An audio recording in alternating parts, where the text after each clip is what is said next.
বাবুল সুপ্রিয় যখন বিজেপির সাংসদ ছিলেন আসানসোলে, তখন একজন মসজিদের ইমামের 15 বছরের ছেলেকে দাঙ্গায় ক্ষত বিক্ষত করে তার রক্ত নিয়ে হোলি খেলেছে, তার নেতৃত্ব দিয়েছে বাবুল সুপ্রিয়, আর তাকে বুকে নিয়ে আদর করছে আমাদের পরম তিনি নাকি আত্মীয়, আমাদের প্রতিবেশী কাসেম সিদ্দিকী মহাশয় তাকে জোরাজোরি করে দত্তপুকুরে সভা করছে। আমডাঙ্গার মানুষ এ লজ্জা রাখবে কোথায়? এ লজ্জা রাখবে কোথায়? আমরা একজন খুনি যিনি ইমামের ছেলেকে খুন করেছে তাকে গলা জড়িয়ে ধরে এখানে। আমি একটা প্রশ্ন করব আপনাদেরকে, উত্তর দিতে পারবেন? উত্তর দেবেন? দেবেন কি উত্তর?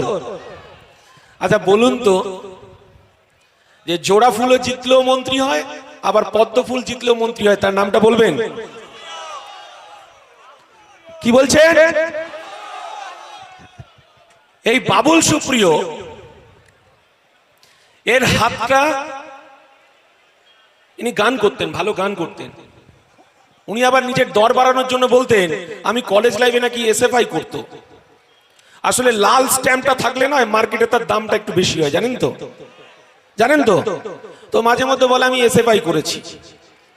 তো যাই হোক, এই বাবুল সুপ্রিয় তৃণমূলে জিতলেও তিনি মন্ত্রী, আবার বিজেপিতে জিতলেও মন্ত্রী। আর শ্রমিক ভট্টাচার্য কি বলছে? বিজেপি রাজ্য সভাপতি, এখানেও বিজেপির একজন প্রার্থী হয়েছেন অরিন্দম দা, তার মরিচা একদম শেষ প্রান্তে, আমাদের স্যার আবদার বাড়ির ওখানে বাড়ি, আপনারা জানেন। যাই হোক, ওনার হাতটার রক্ত লেগে আছে বাবুল সুপ্রিয়। তিনি দত্তপুকুরে এসেছিলেন।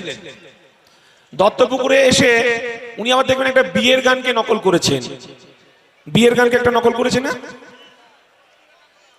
আর এখানে আমাদের শ্রদ্ধেয় ফুরফুরা শরীফের পীরজাদা আমাদের বিরুদ্ধে যিনি দাঁড়িয়েছেন, স্যার আবদা বলেছেন এবং অন্যরাও বলেছেন তার সম্পর্কে। ওনার কাকা যান কি বলেছেন জানেন? না বললেই ভালো, মঞ্চ থেকে চোখ তুলে দেখো না কে এসেছে, একটা বিয়ে বাড়ির গান ছিল না, তাই তো? বাবুল সুপ্রিয় বুঝেছেন যে ওনার চাচা যার যে কথাটা বলেছেন সেই সুরটাই উনি তুলেছেন। আমি ওসবে যাচ্ছি না, কিন্তু আমি যে কথাটা বলতে চাইছি, এই বাংলায় যদি কখনো মনে হয় তিনি বিজেপি থাকবেন, রাতারাতি তিনি আবার তৃণমূলে আসতে পারবেন। আবার কেউ যদি মনে করেন তৃণমূলের নেতা মন্ত্রী আছেন, রাতারাতি ভাববেন সকালবেলা তিনি বিজেপিতে চলে যাবেন। বাবুল সুপ্রিয় যখন বিজেপির সাংসদ ছিলেন আসানসোলে, তখন একজন মসজিদের ইমামের 15 বছরের ছেলেকে দাঙ্গায় ক্ষত বিক্ষত করে তার রক্ত নিয়ে হোলি খেলেছে, তার নেতৃত্ব দিয়েছে বাবুল সুপ্রিয়, আর তাকে বুকে নিয়ে আদর করছে আমাদের পরম তিনি নাকি আত্মীয়, আমাদের প্রতিবেশী কাসেম সিদ্দিকী মহাশয় তাকে জোরাজোরি করে দত্তপুকুরে সভা করছে। আমডাঙ্গার মানুষ এ লজ্জা রাখবে কোথায়? এ লজ্জা রাখবে কোথায়? আমরা একজন খুনি যিনি ইমামের ছেলেকে খুন করেছে তাকে গলা জড়িয়ে ধরে এখানে ভোট প্রচার করছেন। আমরা তো হুগলিকে সম্মান করি, দুটো বিষয় সম্মান করি। এক হচ্ছে আমাদের হিন্দুদের তারকেশ্বর মন্দির, আর একদিকে হচ্ছে শুধু সংখ্যালঘু মুসলিম বলা ভুল হবে, আমাদেরকেও যেতে হয় এবং বিভিন্ন দেশ বিদেশ থেকে হিন্দু সম্প্রদায়ের মানুষ জাতি ধর্ম নির্বিশেষে ফুরফুরা শরীফে এসে দোয়া আশীর্বাদ দিতে আসেন। মাননীয় কাসেম সিদ্দিকী তিনি একটা সম্ভ্রান্ত পরিবারের সন্তান। ফুরফুরা শরীফের নাম শুনলেন আপামর সারা ভারতবর্ষের মাথা নত করতে হয়, যেমন হিন্দুরা তারকেশ্বরের নাম শুনলে মাথা নত করতে হয়, আপনারা জানেন। ফুরফুরা শরীফের পীরজাদার কাছ থেকে আমরা কি আশা করব? আমডাঙ্গার মানুষ, আমরা তিনি আমাদের সন্তানদের ভালো রাখার কথা বলবেন, আমডাঙ্গায় এসে সম্প্রীতির কথা বলবেন, আমাদের ছোট বাচ্চাদের মাথায় হাত বুলিয়ে তিনি আশীর্বাদ করবেন, দোয়া করবেন। আমরা তো এটাই জানতে চাই।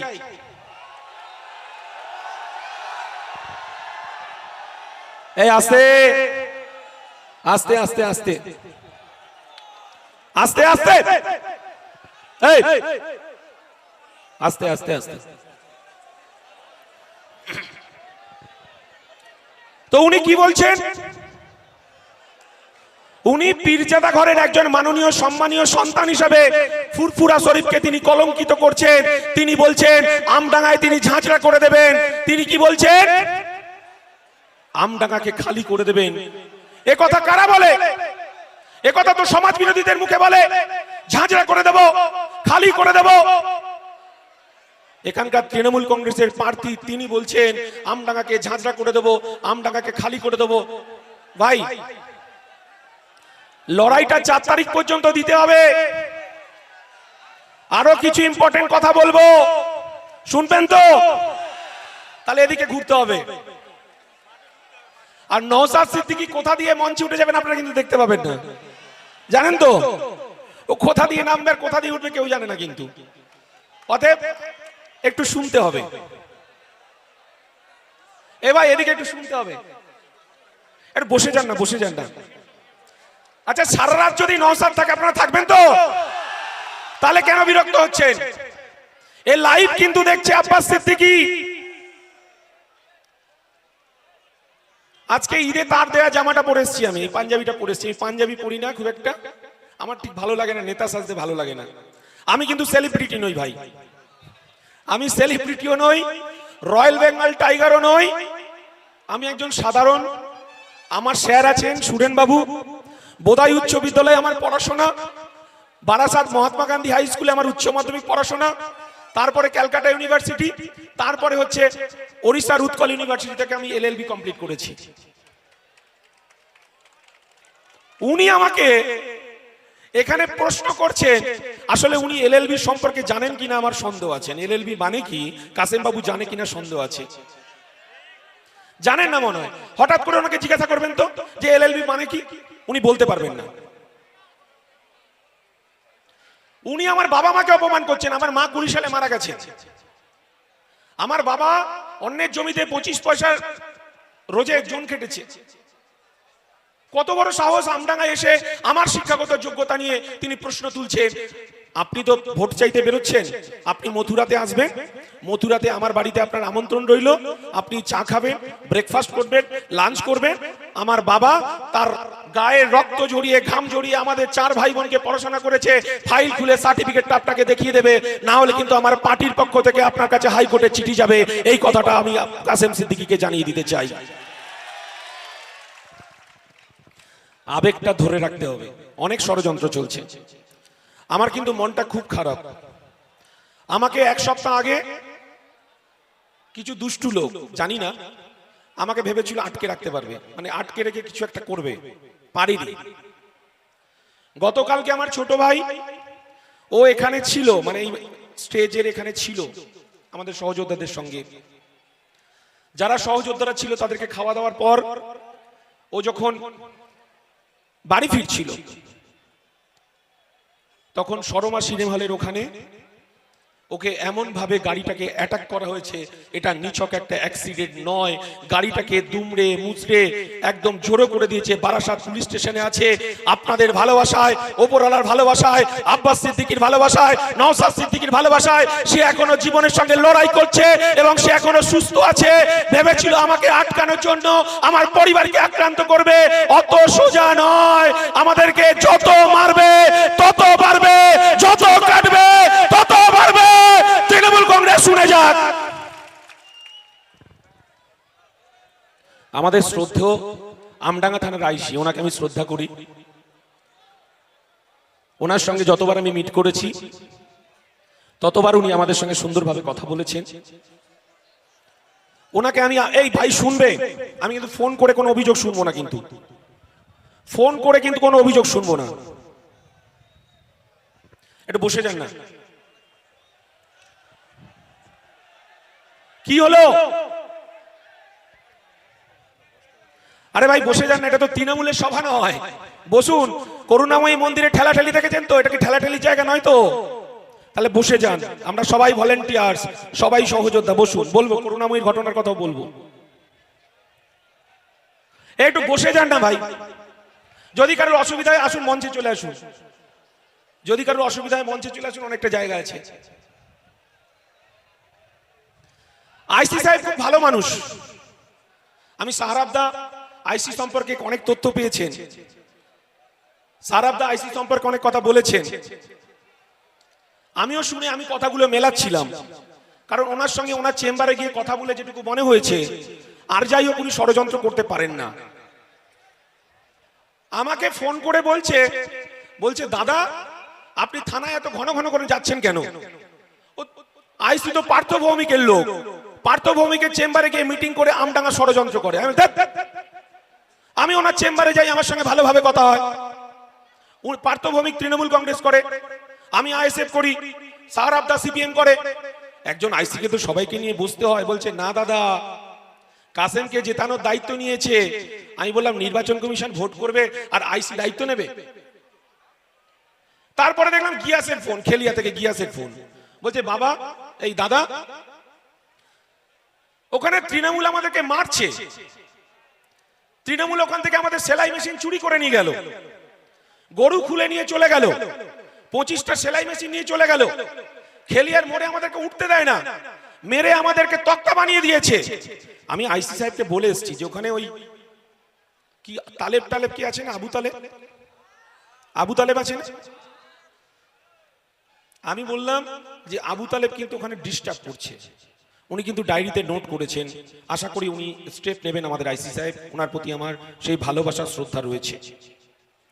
বলছে না দাদা কাজ করবে না, আপনি যাবেন, আপনার কথা শুনবে, আপনার সঙ্গে হা হা করে হাসবে, আর পার্থ ভৌমিক যা বলবে সেই কথাটা ইমপ্লিমেন্ট করবে। আমি বলি এই সমস্ত ফাউ কথা আমাকে বলো না ভাই। আইসি সম্পর্কে আইসি যথেষ্ট ভদ্র মানুষ, আমার কথা বলে তার সঙ্গে মনে ভালো লেগেছে। এই সমস্ত মানে বাইরের থেকে অনেক কিছু ভাবা যায়, কিন্তু ভেতরে গেলে দেখবো আমাদের সবাই বন্ধু, সবাই আপনজন। 2021 সালে ফিরে যান, আইসি আমাদেরকে ধরে ধরে ডিস্টার্ব করছিল, আইসি আমাদেরকে ধরে ধরে মারার পরিকল্পনা করছিল। সেদিন আমডাঙ্গায় আমার একটা কর্মী, তার পরিবারের কেউ বাড়ি ছিল না, সেদিন সবাই মিলে আমডাঙ্গা থানায় গিয়েছিলাম। আর একটাও যদি আমার কর্মীদের গায়ে হাত পড়ে তাকে যদি তুলে নিয়ে আসে, তাহলে এই জমায়েত আমডাঙ্গা থানায় গিয়ে বসবো আমি। খাকি পোশাক পরে যদি কেউ তৃণমূলের দালালি করতে চায়, তাহলে খাকি পোশাকটা খুলে দিয়ে কাসেম সিদ্দিকীর সঙ্গে তৃণমূলের ঝান্ডা ধরে মিছিল করুক, কারণ তৃণমূলের কাসেম সিদ্দিকীর সঙ্গে 10টার বেশি লোক হচ্ছে না। পুলিশ তাকে সংবিধান মেনে কাজ করতে হবে। সে যদি সংবিধান মেনে কাজ করে, তিনি আমার কাছে স্যার, তিনি আমার কাছে আইসি, তিনি আমার কাছে ডিএসপি, তিনি আমার কাছে আইজি, তিনি আমার কাছে ডিআইজি। আর যদি খাকি পোশাক পরে কেউ যদি তৃণমূল বিজেপি দালালি করে, আমি বলছি না আমার আইএসএফ এর দালালি করতে, আমি বলছি না সিপিএম এর দালালি করতে, দুধকে দুধ পানিকে পানি, এটা একজন পুলিশ অফিসার বলবে, এটাই আমরা জানতে চাই। যদি আমার আইএসএফ এর বাড়িতে বোমা পাওয়া যায়, তাকে অ্যারেস্ট করুক, আমার মতো লোক যাবে না ছাড়ানোর জন্য। কিন্তু পুলিশ যদি বোমা রেখে আসে, তাহলে সেটাও কিন্তু বুঝে নেওয়ার দায়িত্ব বিশ্বজিৎ মাইতি, নওশাদ সিদ্দিকী, সারাব ভাইরা নেবে, এটুকু আমি বলে যেতে চাই। আমার আইএসএফ এর সিপিএম এর এত বড় ক্ষমতা হয়নি, বাড়ির ভেতর পিস্তল রেখে দেবে, বাড়ির ভেতর বোমা রেখে দেবে, উনুনের ভেতর বালতির ভেতর বোমা রেখে দেবে। এত বড় সাহস এই আমডাঙ্গার সিপিএম আইএসএফ এর কর্মীদের হয়নি। আমরা দুধকে দুধ পানিকে পানি।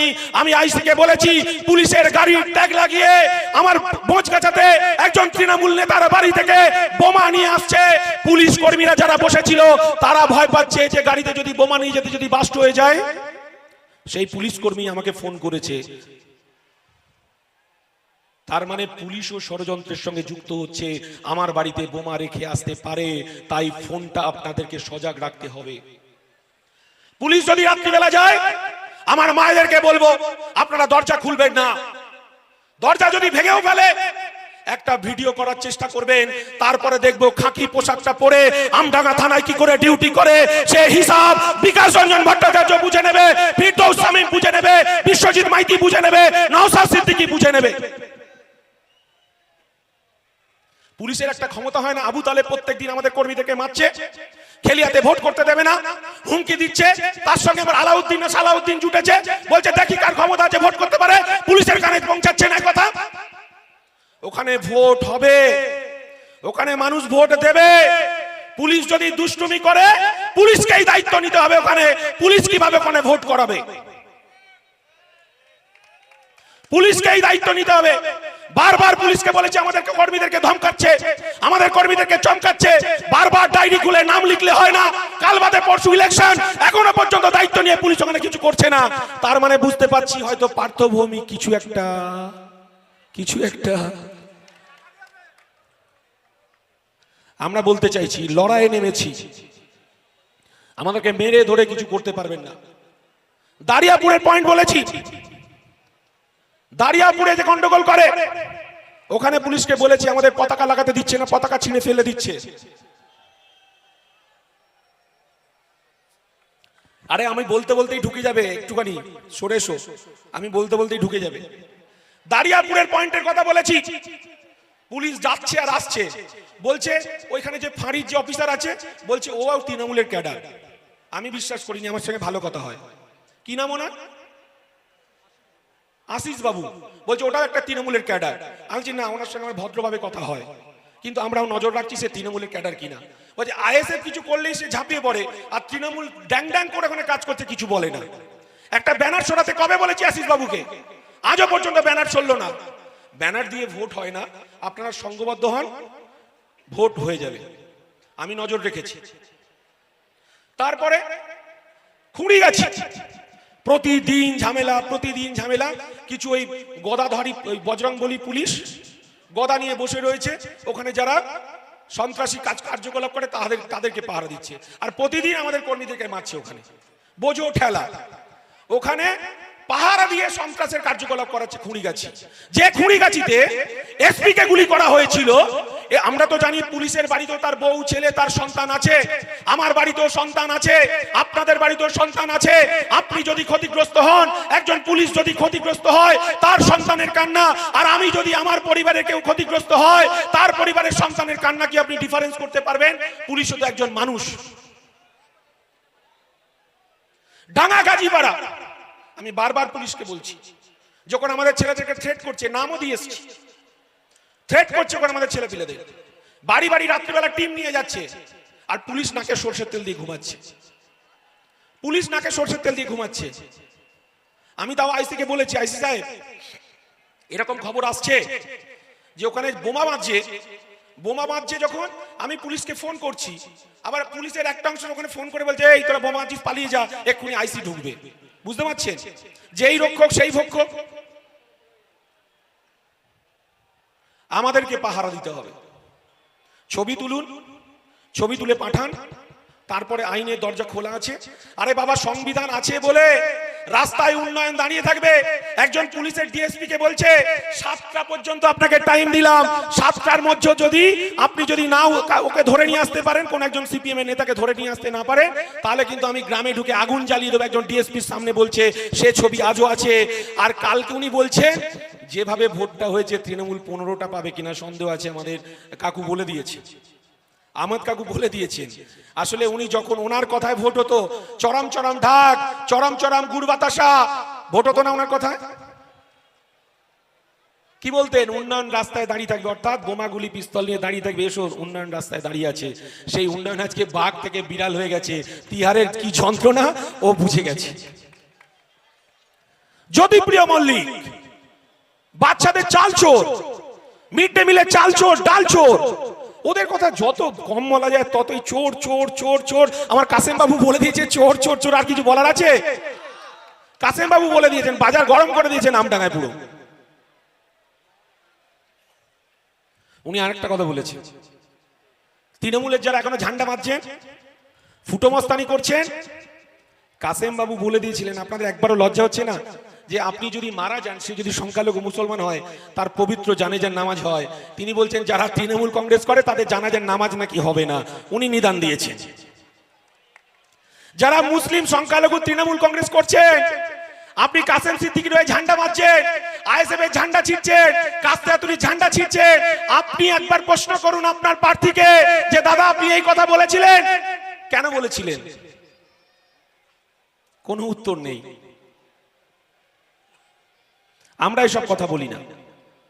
আমার সংবিধান আছে, প্রত্যেকটা ধর্ম, প্রত্যেকটা জাতি তার ধর্মের মানুষের অধিকার দিয়েছে, সেই অধিকার যাতে ফিরে পেতে চায়। একদিকে নওশাদ সিদ্দিকী, একদিকে মীনাক্ষী মুখার্জি, একদিকে আমরা প্রতিদিন লড়াই করছি ভারতের সংবিধানকে রক্ষা করার জন্য। 100 দিনের কাজ তো খেয়ে ফেলেছে, আপনারা জানেন।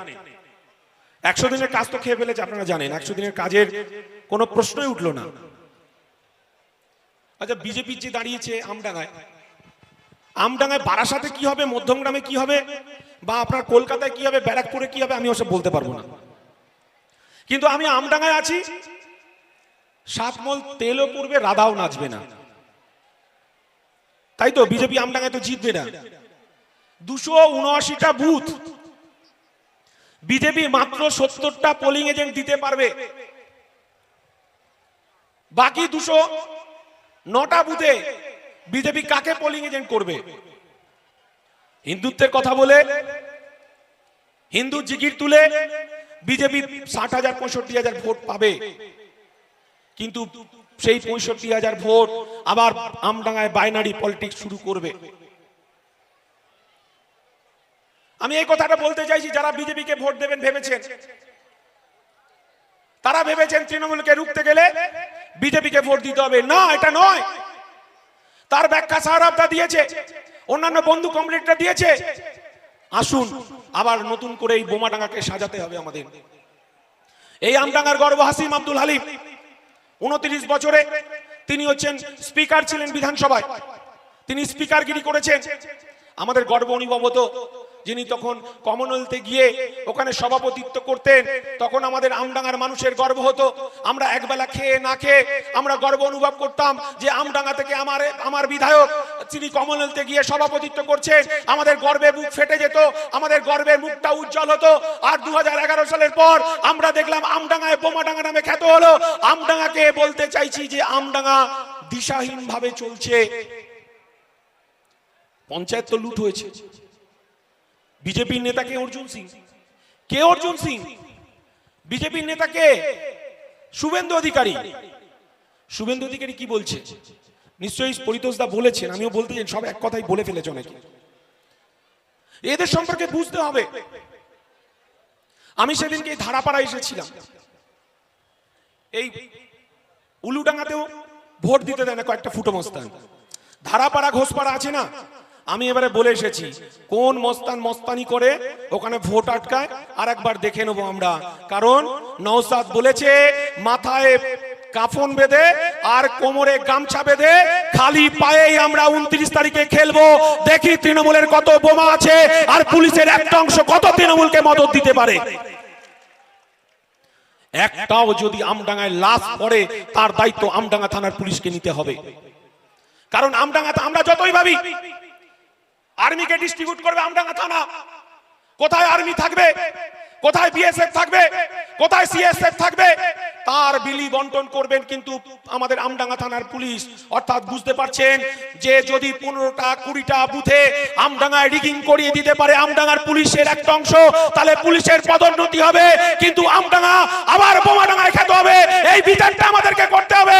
আমরা যদি 4টে থেকে এখানে যদি নওশাদের জন্য বসে থাকতে পারি, আমরা বুথ আঁকড়ে রেখে আমরা বসে থাকতে পারবো।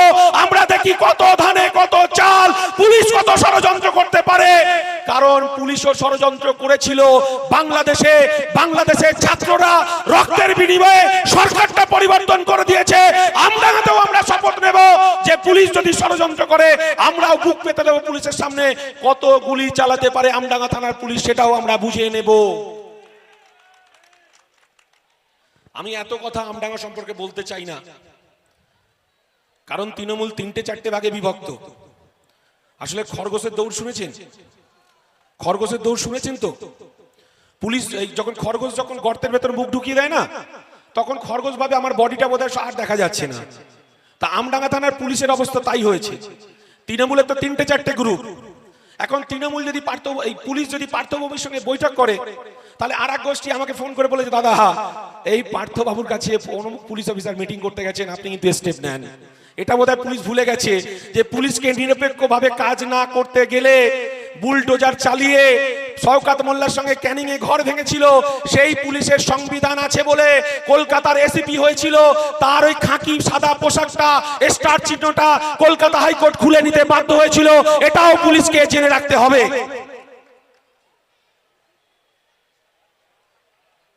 বুঝতে পারছেন তো? পুলিশ এখন তৃণমূল নেতাদের কাছে হয়তো এমপি ভেবেছে বিশাল পাওয়ার, মন্ত্রী মানে বিশাল পাওয়ার। আমি যদি এসআই থেকে যদি আমি সিআই হতে পারি, আমি যদি ডিস্ট্রিক্ট লেভেলে কোনো অফিসার হতে পারি, ডিএসপি হতে পারি, সেই লোভে পুলিশগুলো কাজ করে, এছাড়া কিন্তু অন্য কিছু নয়। এই তৃণমূলের হাওয়া মারে, এই কারণে তৃণমূলের পিছনে হাওয়া মারে, এগুলো বুঝি। তো যাই হোক, পুলিশ সম্পর্কে বেশি কথা বলবো না, কারণ ছোটবেলায় আমরা শুনেছি, ছোটবেলায় আমরা পড়েছি, পুলিশ আমাদের বন্ধু, পুলিশ আমাদেরকে সহযোগিতা করেন, পুলিশ আমাদের আত্মরক্ষা করেন। আমার বাড়ি যদি কেউ নিরাপত্তাহীনতায় ভোগে, থানায় গেলে একটা ডায়েরি হয়, কিন্তু 2011 সালের পর তৃণমূলের পার্টি অফিস হয়ে গেছে, আমরা ভুলেও বুঝতে পারিনি। সেই 2-3 যখন পড়েছিলাম পুলিশ আমাদের বন্ধু, এখন পুলিশের একটা অংশ আমাদের শত্রুতা করছে। পুলিশ পুলিশের মতো কাজ করুক না, কে ডিস্টার্ব করবে? যাই হোক, রাজনীতিতে ফিরে আসা যাক। আমি ধারাপাড়ায় গিয়েছিলাম। ধারাপাড়ায় আমি একটু সন্ত্রাস কবলিত জায়গায় আমি একটু জেদ নিয়ে একা একা চলে যাই। সেদিনকে আমার সঙ্গে আমার ড্রাইভার ভাই ছিল আলমগীর, কোনো সিকিউরিটি ছিল না। আমি আলমগীর বললাম চলো ধারাপাড়ায় যাবো। ধারাপাড়ায় গেলাম, দেখি 20-25টা মহিলা আর্তনাদ করে চেঁচামেচি করছে, কান্নাকাটি করছে। দেখলাম একটা 12 বছরের সন্তানকে নিয়ে তারা দৌড়দৌড়ি করছে, বলছে বাবা তুই তোরে কি হলো, তুই ফিরে আয় বাবা। সে আর্তনাদ করে মৃত্যু যন্ত্রণা ছটফট করছে বাচ্চাটা, আর তার মা, কাকিমা, জেঠিমা কান্নাকাটি করছে। তখন আমি সঙ্গে সঙ্গে আমার ড্রাইভারকে বললাম, আলমগীর ভাইকে বললাম যে তুমি আমার গাড়িটা নিয়ে এক্ষুনি আমডাঙ্গা হসপিটালে ছুটে যাও। আমি তখন জানার চেষ্টা করলাম তার মাকে, কি হয়েছে কি হয়েছে। বলছে দেখো বাবা, আমার ছেলেটা বাচ্চাদের সঙ্গে খেলতে খেলতে একটা ছোট্ট ডুমুর গাছ থেকে পড়ে গিয়েছিল, ও ভয়তে বাড়িতে বলেনি। তারপরেও বারাসাত মেডিকেল কলেজে নিয়ে গেছিলাম, মেডিকেল কলেজের ডাক্তার থেকে বলে যাও কিছু হয়নি, একটা জ্বরের ট্যাবলেট দিয়ে ছেড়ে দিয়েছে। দুপুরবেলা বাড়ি এসেছে, তার মা তাকে ভাত টাত খাইয়েছে। খাওয়ানোর পর ছেলেটা ঠিক তখন দুপুর 3টে বাজে, ছেলেটা তখন নাক মুখ দিয়ে বমি এবং অঝরে লালা বেরোচ্ছে। তখন ছেলেটা আস্তে আস্তে নিস্তেজ হয়ে যাচ্ছে। যখন আমডাঙ্গা হসপিটালে পাঠানো হলো, আমডাঙ্গা হসপিটালে তখন গিয়ে ছেলেটাকে যখন শোয়ানো হলো, ডাক্তার গড়িমসি করছে, তিনি আবার বড় ভিআইপি ডাক্তার। গড়িমসি করতে করতে ছেলেটা আমডাঙ্গা হসপিটালে মারা গেল। এই 10 দিন আগেকার ঘটনা আপনাদেরকে বলছি। এই ধারাপাড়ায় বাচ্চাটার নাম বোধহয় যত সময় বিক্রম, আমি নামটা ভুলে যাচ্ছি। ছেলেটা মারা গেল আমডাঙ্গা হসপিটালে। আর অভিষেক বন্দ্যোপাধ্যায়, মমতা বন্দ্যোপাধ্যায় আমডাঙ্গা জুড়ে সেবাশ্রয় করলো কোটি কোটি টাকা খরচ করে। আপনারা দেখেছেন তো মমতার বড় বড় ছবি, থোপনাওয়ালা ছবি, অভিষেকের বড় থোপনাওয়ালা ছবি দিয়ে ওখানে একটা পিকনিক করলো তৃণমূলের নেতারা, তৃণমূলের বাড়ির লোকজন সেখানে ট্রিটমেন্ট করলো এবং প্রচার করলো সেবাশ্রয়। কোটি কোটি টাকা খরচ করে ভোটের খরচা তুললো তৃণমূল। আমরা বলতে চাইছি, সেবাশ্রয় করে তৃণমূল কোটি কোটি টাকা খরচ করলো, আর যদি 1 কোটি টাকা, 2 কোটি টাকা, 3 কোটি টাকা খরচ করে যদি এই আমডাঙ্গা হসপিটালে 2টো ডাক্তার থাকতো, একটা যদি এক্সরে মেশিন বসানো যেত, একটা যদি আপনার এমআরআই মেশিন বসানো যেত, একটা যদি সিটি স্ক্যানের মেশিন বসানো যেত, আমডাঙ্গা যদি ইসিজি করা হতো, আমডাঙ্গা হসপিটাল যদি রক্ত পরীক্ষা করা হতো, তাহলে আমডাঙ্গার মানুষ তাহলে বাঁচতো। আমডাঙ্গার মানুষকে 200 টাকা খরচ করে বারাসাতে যেতে হতো না, আরজি করে যেতে হতো না। আমার নওশাদ সিদ্দিকী, মীনাক্ষী মুখার্জিরা বলছে, আর একবার যদি আমরা ক্ষমতায় আসতে পারি, প্রত্যেকটা জেলায় আরেকটা করে পিজি হসপিটাল করব, আরেকটা করে মাল্টি সুপার স্পেশালিটি হসপিটাল করব প্রত্যেকটা বিধানসভায়। এই কথাটা কোনো কথা নয়, এই কথাটা আমাদের প্রতিশ্রুতি নয়, এই কথাটা আমরা জীবনের উপলব্ধি দিয়ে আমরা শিখেছি। কাসেম সিদ্দিকী বলছে দিদি বলে দিয়েছে 100 বেডের হসপিটাল করবে। মানে কাসেম সিদ্দিকী এমন কথা বলতে চাইছে যেন কালীঘাটে 35টা প্লট বিক্রি করার টাকায় মমতা ব্যানার্জি কাসেম সিদ্দিকী দিয়ে ওখানে 100 বেডের হসপিটাল করবে। হসপিটালে তো বেড ছিল, আমার মাও তো হসপিটালে, আমি প্রসব হয়েছি হসপিটালে, আমার ভাইরা প্রসব হয়েছে আমডাঙ্গা হসপিটালে। আমডাঙ্গা হসপিটালে বেড আছে, বিড়াল শুয়ে থাকে বেডে, কুকুর শুয়ে থাকে বেডে, এটা কোনো মিথ্যে কথা নয়। আপনারা গিয়ে দেখে আসবেন আমডাঙ্গা হসপিটালের পরিবর্তন চান কি চান না, তার জন্য খাম চিহ্নে ভোট দিতে হবে 29 তারিখে। এটা আমডাঙ্গার মানুষকে বুঝে নিতে হবে। এই ঠকবাজ জোচ্চোররা বলবে আর তাদের কথা আমাদেরকে শুনতে হবে। যুগল কিশোর বাবু প্রয়াত হয়েছেন, তৃণমূলের নীল কালার রং করেছেন, ভাবছেন তৃণমূলের পার্টি অফিস হয়ে গেছে। হ্যাঁ, পার্টি অফিস হয়েছে জানি, কিন্তু বামফ্রন্ট ভেবেছিল আমডাঙ্গায় একটা কলেজের প্রয়োজন আছে, কলেজ হয়েছিল। আবার আমরা ভেবেছি, কথা দিয়েছি, দত্তপুকুরেও বামপন্থীরা কলেজ করার জন্য চেষ্টা করেছিল, দত্তপুকুরেও কলেজ হবে, দত্তপুকুরেও আমডাঙ্গা হসপিটালের মতো সুপার মাল্টি স্পেশালিটি হসপিটাল করতে হবে দত্তপুকুরে। এই লড়াই আমরা লড়ছি। সুরেন বাবু আছেন প্রভাতপতি বামপন্থী নেতা, আমাদের ফরওয়ার্ড ব্লকের নেতা, এবং এখানে যারা আছেন তারা জানেন। লিলি বিস্কুট কারখানা, বিশ্বকর্মা পুজো আসলে আমরা তখন ছোট ছোট ছিলাম, বিস্কুট খাওয়ার জন্য আমার ডাঙ্গা, খুঁড়িগাছি, বেলু, বোদাই থেকে শয়ে শয়ে আমরা লাইন দিতাম বিশ্বকর্মা পুজোর বিস্কুট খাওয়ার জন্য। লিলি বিস্কুট, আজকে লিলি বিস্কুটের জমিটা পতিত হয়ে রয়েছে, আর তৃণমূলের নেতারা জমিটাকে বিক্রি করার পরিকল্পনা করছে। নওশাদ বলছে, দাদা লিলি বিস্কুটের জমিটাকে আটকাতে হবে, লিলি বিস্কুটের জমিতে কারখানা হবে, কারখানায় ধোঁয়া উঠবে, আমডাঙ্গার বেকার যুবক, সে তৃণমূল হতে পারে, বিজেপি হতে পারে, সিপিএম হতে পারে, আইএসএফ হতে পারে, শিক্ষিত বেকারের কোনো জাত হয় না, কারণ তৃণমূল শিক্ষিত বেকারদের চাকরি বিক্রি করেছে। এ রাজ্যের শিক্ষামন্ত্রী জেল কেটেছে তার 27 বছরের বান্ধবীকে নিয়ে, সে কাজ আমরা করব না।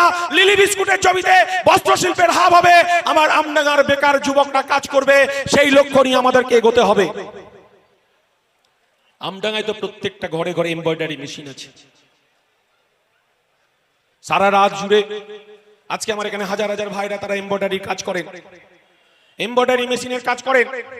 কিন্তু যে এখানে যদি বেসরকারি উদ্যোগেও যদি রিজেন্টের মতো একটা হাব তৈরি করা যেত, অন্তত আমার মায়েরা, আমার বোনেরা, আমার ভাইরা এখানে রিজেন্টের মতো বস্ত্র শিল্পের হাবে তারা কাজ করতে পারতো, জীবন জীবিকা করতে পারতো। আমডাঙ্গা কি হলো 11 সালের পর থেকে?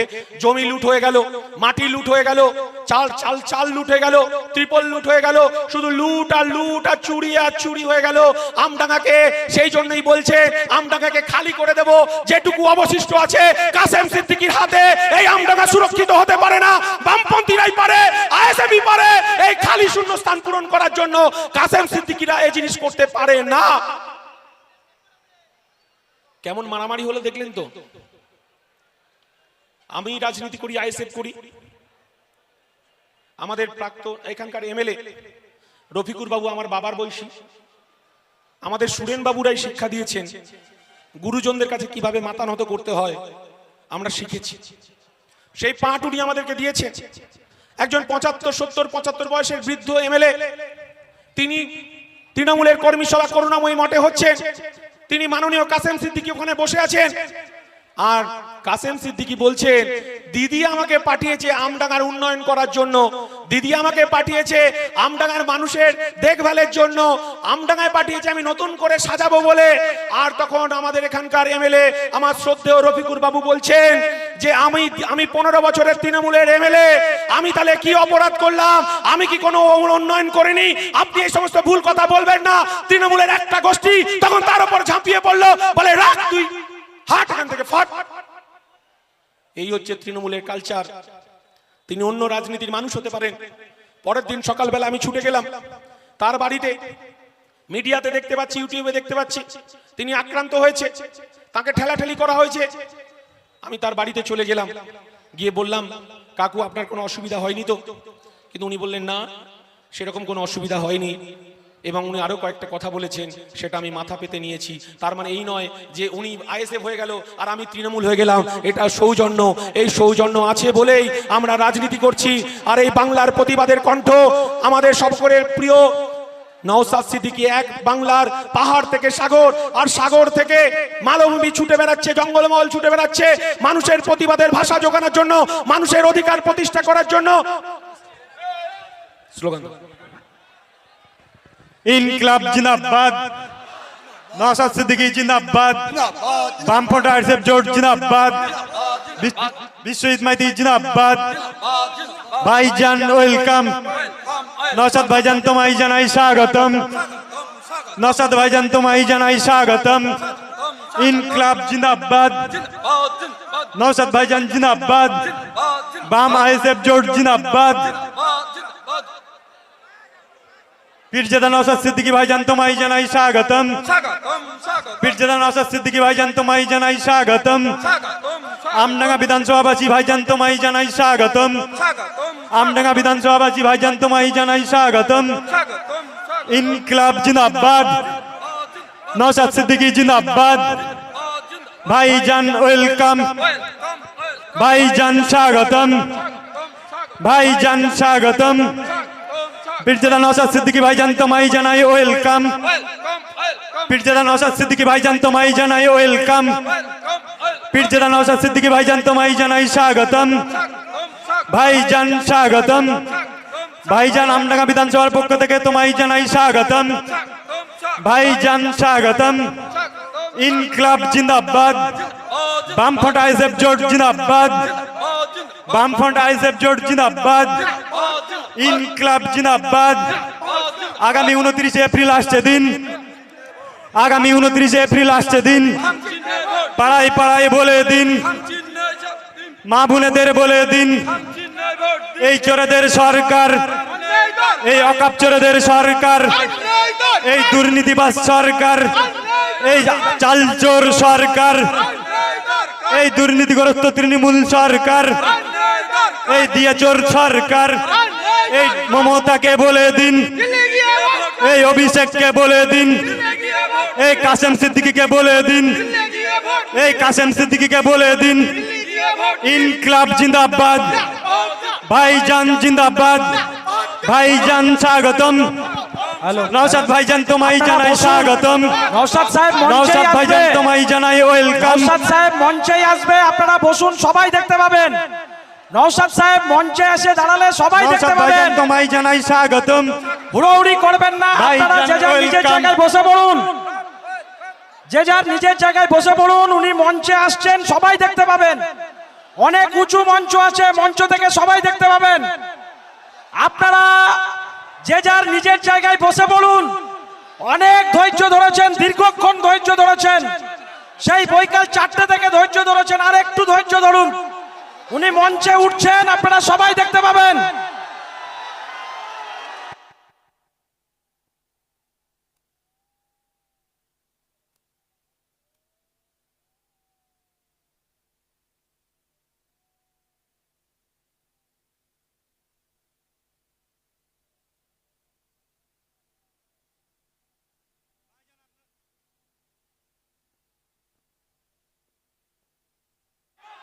ব্যাটারি হয়ে গেছে।